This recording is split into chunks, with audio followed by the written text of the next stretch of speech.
Hey, what's up, YouTube? If you ask me what is the most important thing you can do to be successful, I would say that's a pretty long list. But if I had to pick just one, I would say believe in yourself, trust yourself, go with your gut, follow your instinct. You probably already have everything that you need inside you to be successful. You just have to do it. Don't believe me? Listen to this guy. 1 2 1 2. Got to give a shout out to all of the people behind the scenes that helped Snoop Dogg become who he is. I'm talking about my mother, I'm talking about my father, I'm talking about my aunties, people in my life growing up, my mentors, my wife, for being there for me, for being my backbone, being strong enough to stay down with me and understand the fact that I was doing what I was trying to do best, but being there for me through the hard times and the good times. Last but not least, I want to thank me. I want to thank me for believing in me. I want to thank me for doing all this hard work. I want to thank me for having no days off. I want to thank me for never quitting. I want to thank me for always being a giver and trying to give more than I receive. I want to thank me for trying to do more right than wrong. I want to thank me for just being me at all times. Snoop Dogg, you a bad... Now we're going to listen to billionaire Tilman Fertitta, who owns the Houston Rockets, countless casinos, restaurant brands galore, private jets, blah, blah, blah. This guy is pretty successful. He kind of knows what he's talking about. There's some gold in here. Yeah, Tilman is kind of a polarizing figure. He's done some controversial things that I don't personally agree with. But the advice here to believe in yourself is gold. If that's all you take away, that's enough. Here we go. Not everyone can see the value in others, right?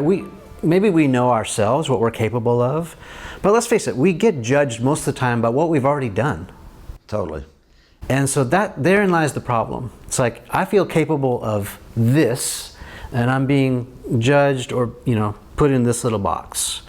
And so you don't always have the opportunity. And speaking from my own experience, I think that's why I started this production company. I was at the movie studios, I was doing big things, and I felt capable of doing this, and so I did it. But I will tell you that almost everyone I told about what I was going to do said, "You're nuts, you're crazy. You're leaving this big job, you've got this big salary, you've got all the benefits, it's cushy, just stay here and go with the flow." And I said, "Nope, I see a new road." Well, only you know, and nobody evaluates you like you do yourself, okay? But I've mentored people and told people jump off the cliff before. I have a good friend, Dave Jacquin, who was a banker and did all my M&A work when he was with Montgomery Securities and then Piper Jaffray and a few others. And he wanted to go out on his own and was scared to jump off the cliff. So I gave him that first deal, but now he controls 50% of the M&A in the consumer restaurant industry. What's magical about that is that you saw the value in him and you gave him permission. And he'll tell you that if Tilman Fertitta does not tell me, go jump off the cliff, I don't do it.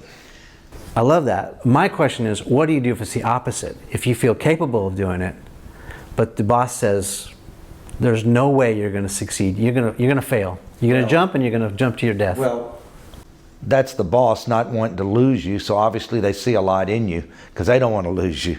And so don't take them. But nobody ever said to me, "Hey, Tilman, just keep going. You're going to be successful." I never had that person pushing me. I had my dad say to me after I was making a few million a year, "Why in the world are you going to go take that risk? You're so successful.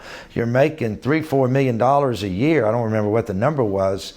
But I just knew that I was just getting started. I wasn't even, I had dreams. You got to have dreams to begin with.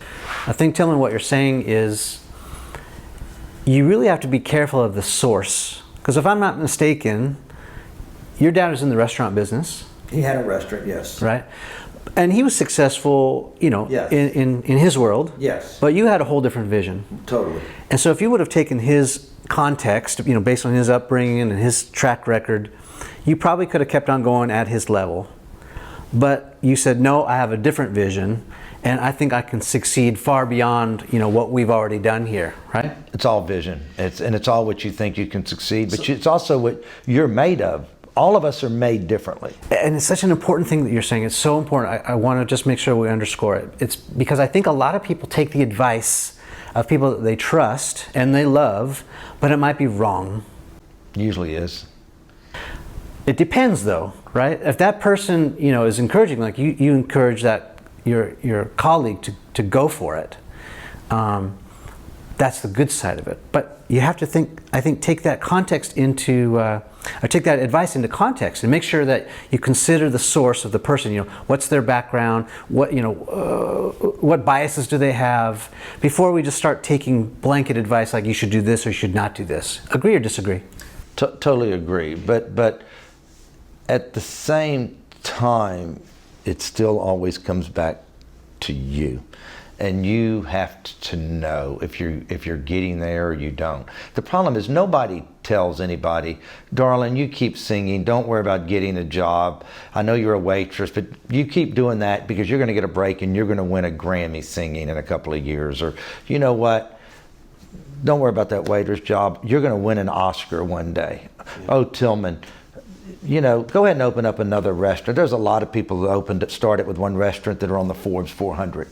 Okay, so you just got to just feel it. And the person sitting over here and evaluating you doesn't get it. Yeah. Okay, it's you. It's in you. Yeah.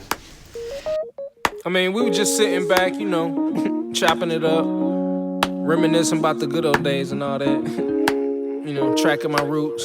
Where I came from.